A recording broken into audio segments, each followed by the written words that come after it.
là comme ça. Et salutations! J'espère que ça va bien tout le monde. On se retrouve aujourd'hui pour une nouvelle vidéo de l'année 2004. Ça fait archi longtemps que j'ai pas fait une vidéo sur mes petites années 2000 que je chéris le plus profond de mon cœur. On perd pas de temps, on commence tout de suite avec les petites infos. La toute première info, c'est le tout premier mariage homosexuel en France, alors que c'était interdit. Je vous rappelle que le mariage homosexuel est valable que depuis 2013 en France, et en 2004, il y a le maire de Bègles qui s'appelle Noël Mamère, on choisit pas son prénom, ni son nom, qui a été donc proclamé. Ça a fait la une des informations. Bien sûr, ce mariage par la suite a été reconnu hors la loi, et je trouve ça fou parce qu'il y a des domaines où on avance hyper méga vite et il y a des domaines où on est mais des tortues. Je comprends pas pourquoi. Faut se dire qu'il y a que 30 pays dans le monde qui acceptent ça, alors qu'en tout sur la planète, on est plus de 190 pays quand même. Je te laisse calculer à quel point ça fait peu en fait. Et là, le prochain pays, le 31e pays, ça va être la Suisse.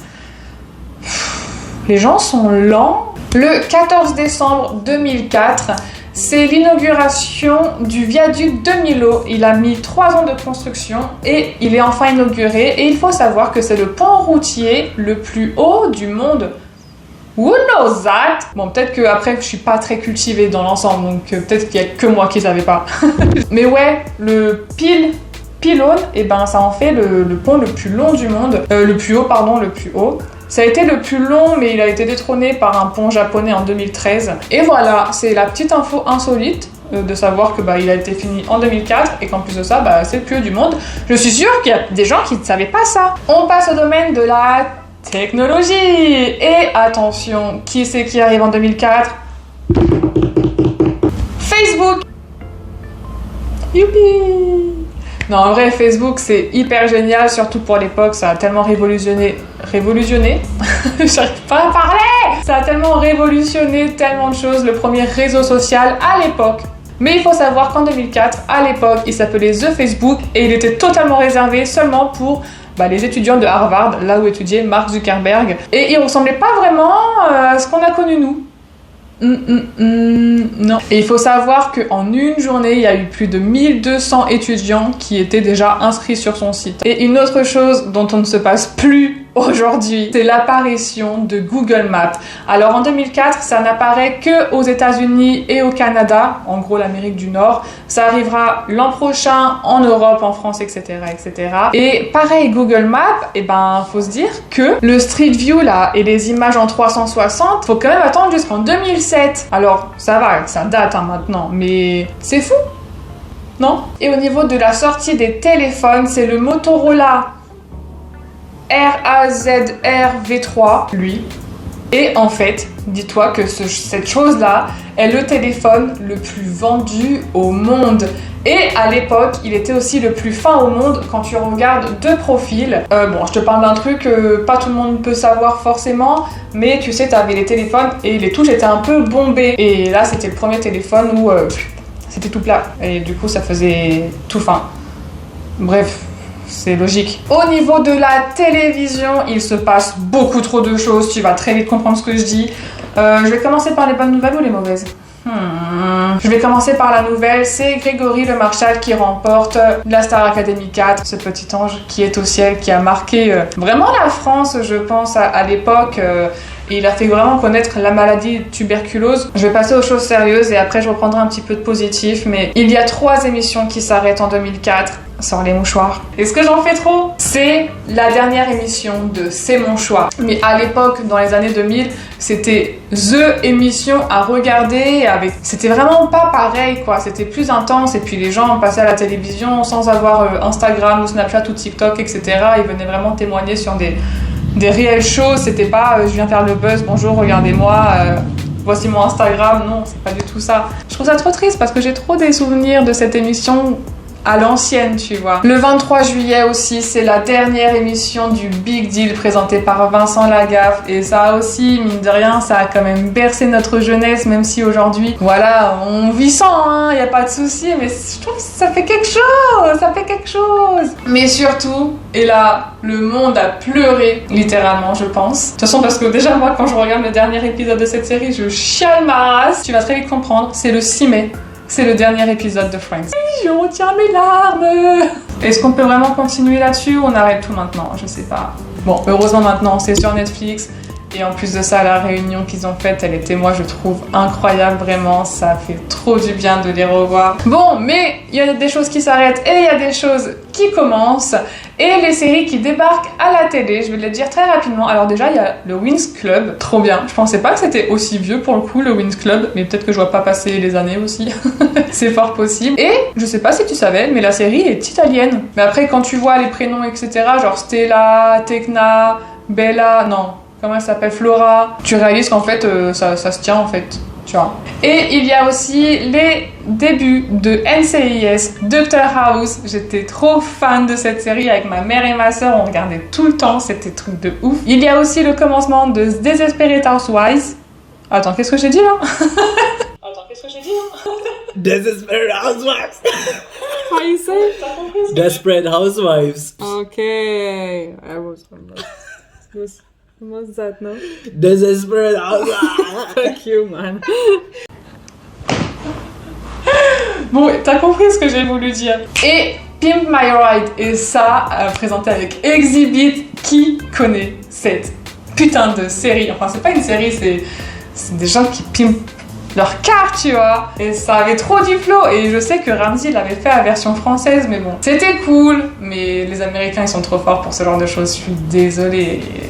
Il y a des levels qu'on pourra jamais atteindre, faut pas essayer. On est parti pour les films. Et alors là, j'ai envie de te dire, de toute façon, musique, film, c'est toujours du très lourd, je trouve. Tu vas très vite voir pourquoi. Alors, je te dis le box-office en France comme ça. En 5e position, on a Spider-Man 2. En 4e position, on a Les Indestructibles, qui fait un véritable carton. Franchement, c'est...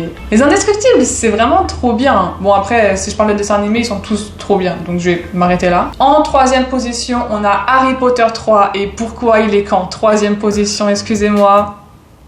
En 2e position, on a Shrek 2. Et je pensais pas qu'il avait fait pourtant... Enfin, j'ai envie de te dire, maintenant que j'ai réfléchi, c'est vrai que tous les Shrek ont fait un sacré carton. Peut-être pas le 4, mais c'est vrai que ouais, les 2-3 premiers, ils ont fait un bon carton. Hein. Et le tout premier film, je pense que là, comme ça, tu l'auras pas. À part si t'es vraiment bien au niveau de la culture pop, enfin populaire française, bien sûr. Parce que le premier film, c'est Les Choristes, qui est resté hyper longtemps en tête du box-office France. Un truc de ouf. C'est pour ça qu'il est premier d'ailleurs. Je voulais faire une petite mention spéciale pour la 8e place au box-office, c'est Frères des ours et j'aime trop ce dessin animé et je sais qu'il n'est pas archi populaire et il y a beaucoup de gens qui l'ont pas vu et les gars, vous faites quoi en fait? Frères des ours, c'est l'une des plus belles histoires, je pense que c'est dans mon top 3 des Disney. En plus c'est Phil Collins qui chante les chansons, enfin bref les gars, regardez-le si vous l'avez pas vu quoi. Vraiment. Bon, sinon, tu peux retrouver le Pôle Express, Scooby-Doo 2, les Dalton, iRobot et un truc qui date de 2004, qui s'appelle Le Manoir et les 999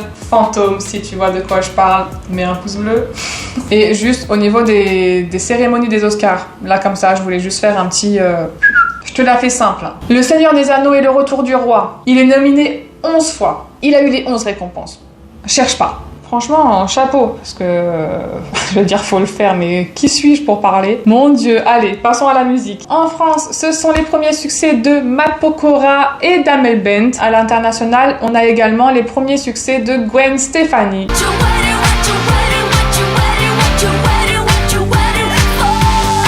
Ah oui, petit décès que je n'aime pas dire en principe dans mes vidéos, mais quand c'est des artistes que j'admire beaucoup, je le dis. Et de toute façon, c'est ma vidéo, donc je fais ce que je veux. Bref, tout ça pour te dire qu'en 2004, Ray Charles est décédé. Et il y avait un film, je me souviens, que j'avais regardé en cours de musique au collège. Et je crois qu'il s'appelait Ray, le film. J'ai regardé un peu sur internet et je crois que c'est lui. Et je l'avais bien aimé, franchement. Donc je sais pas si tu le connais et je sais pas si ça t'intéresse. Mais Ray Charles, c'est quand même un bête d'artiste de bâtard, clairement. Bon, on revient aux titres qui sont sortis en 2004 et c'est parti. On commence avec Camaro, Une femme like you. J'en On continue avec Laurie et son titre Weekend. Corneille, parce qu'on vient de loin. Ah oui, petite mention spéciale parce que moi je l'adore, c'est Laura Pausini avec son titre On n'oublie jamais rien, on vit avec, qui était trop bien. Et à l'international, on retrouvera le tube Shut Up des Black Eyed Peas.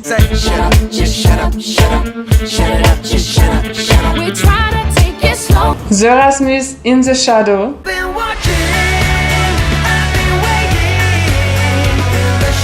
Aventura Obsession. Obsession. Mais l'extrait c'est mieux.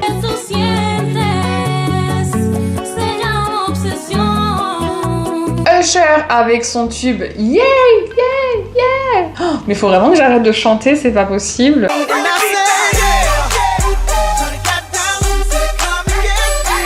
Alors, là, je vais sortir un titre, les gars. Ceux qui connaissent... Ah, on prend un coup de vieux, hein. Je lis le chanteur Denzel avec son titre Pump It Up. En plus, avec mon accent incroyable. C'était ça.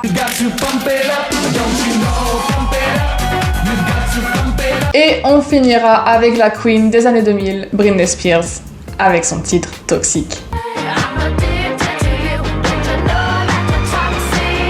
Et voilà, c'est terminé. Je te dis à la prochaine pour une nouvelle vidéo. Et bah voilà, prends soin de toi et des gros bisous. Hein. Qui finit une vidéo comme ça? Ciao. That feels good.